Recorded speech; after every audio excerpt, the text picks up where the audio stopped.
Isomo ryo mu ibaruwa Mutagatifu Pawulo intumwa yandikiye Abanyefezi.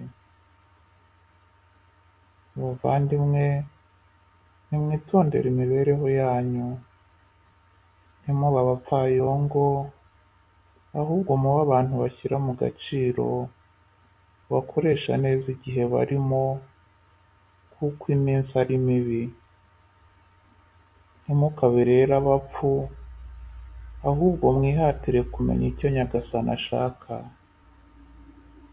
Ntimugasindishwe na divayi, kuko byabatera kwifata nabi, ahubwo nimwuzure Roho Mutagatifu.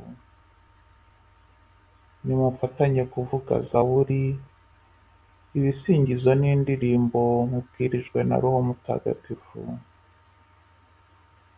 Muririmbe mwogeze Nyagasani n'umutima wanyu wose. Igihe cyose no muri byose, mushimire Imana Data mu izina ry'Umwami wacu Yezu Kristo. Iryo ni ijambo ry'Imana.